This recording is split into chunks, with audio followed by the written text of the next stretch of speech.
Anda kembali di kabar khusus di KTT G20 Bali. Pemirsa, rangkaian acara KTT G20 di Bali ini memasuki hari terakhir pada hari ini, di mana pada hari ini para pemimpin akan mengikuti sejumlah agenda yang hari ini memang diagendakan para delegasi dari sejumlah negara yang mengikuti KTT pada hari ini akan berkumpul di hutan mangrove di Tahura atau Taman Hutan Raya Ngurah Rai yang berada di Denpasar, Bali. Satu persatu para pemimpin negara ini akan menuju ke sana berkumpul bersama dengan Presiden Joko Widodo. Sebelumnya juga pagi tadi beberapa saat yang lalu Presiden Joko Widodo sudah mengunjungi Taman Hutan Raya di Ngurah Rai bersama dengan awak media untuk melihat persiapan terakhir jelang prosesi penanaman bakau atau mangrove oleh pemimpin negara peserta KTT G20.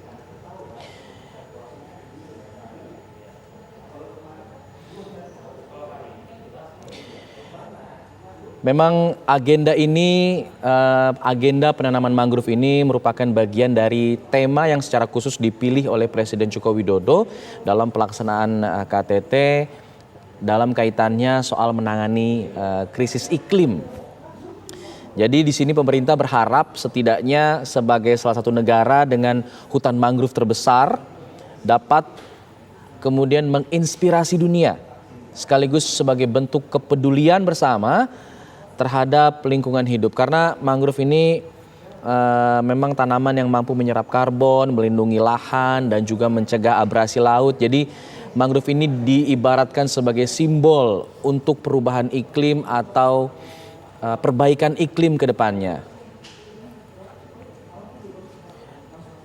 Kalau dihitung secara total, Tahura atau Taman Hutan Raya di Ngurah Rai ini memiliki luasnya 1.300-an hektar. Jadi cukup luas begitu ya.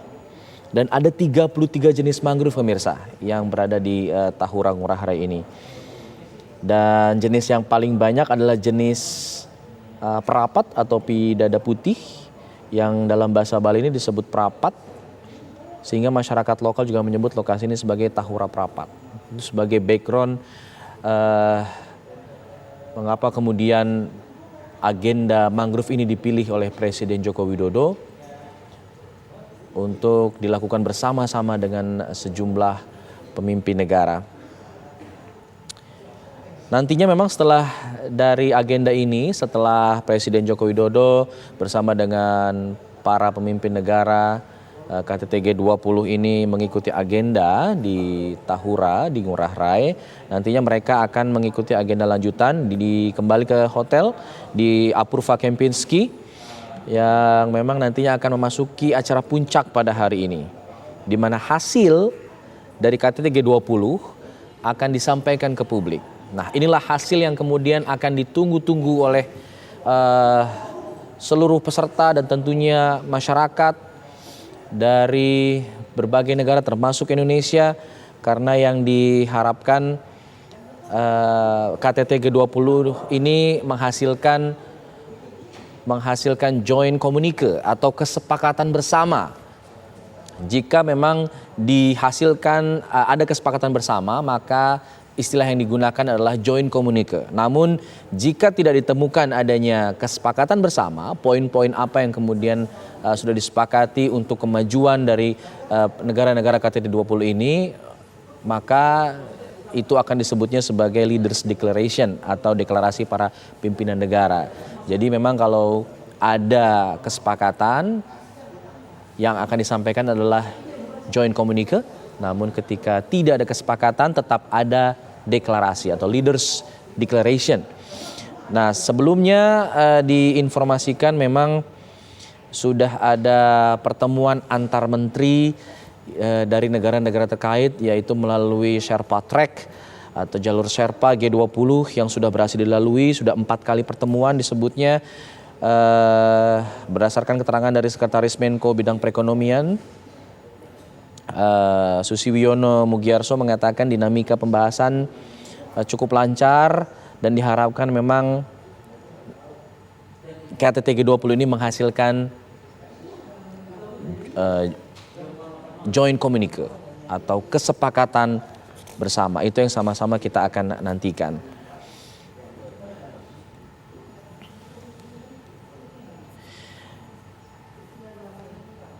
Adapun dalam deklarasi nanti atau pengumuman hasil nanti juga disebutkan ada 226 proyek multilateral antar negara ini dan 140 proyek bilateral. Jadi kerjasama multilateral ini adalah kerjasama antar banyak negara.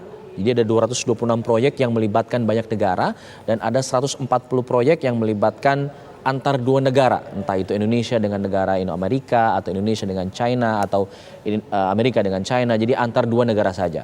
Itu ada 140 proyek. Jadi artinya memang bocorannya ada sejumlah proyek yang sudah disepakati, baik itu proyek multilateral maupun proyek bilateral, dan jumlahnya memang yang cukup banyak adalah proyek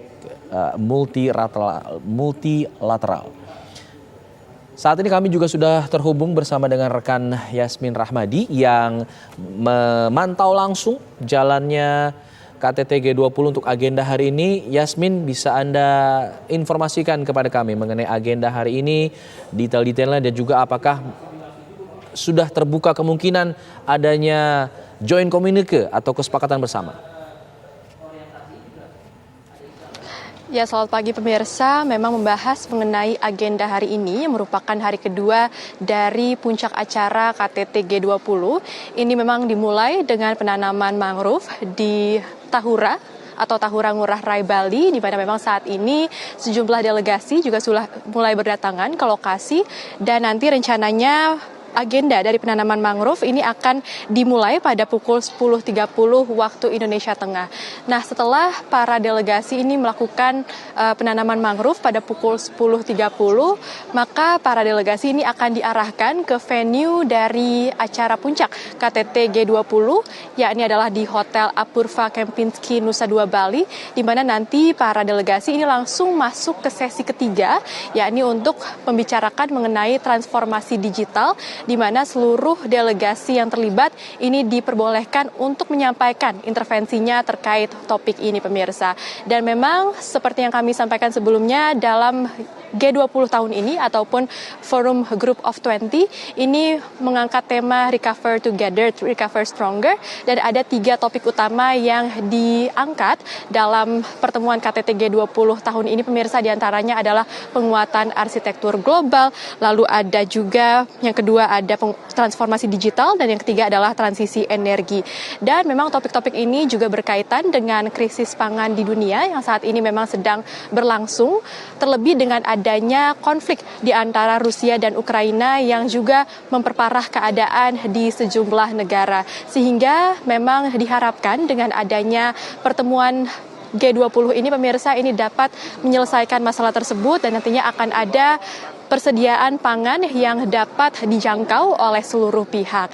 Nah, selain ketiga tema yang kami sebutkan sebelumnya, pemirsa, tentunya salah satu topik lainnya yang juga diharapkan oleh dunia ini akan dibahas dalam pertemuan G20 ini adalah konflik antara Rusia dan Ukraina, di mana memang kemarin Presiden Ukraina Volodymyr Zelensky juga sudah hadir di KTT G20 secara virtual, dan Zelensky pun juga menyampaikan bahwa memang niat dari Rusia untuk mengakhiri perang di Ukraina menurut Zelensky ini hanyalah janji belaka, dan pihak Rusia hingga kini masih belum ada aksi ataupun langkah yang diambil oleh pihak Rusia untuk menepati janji tersebut.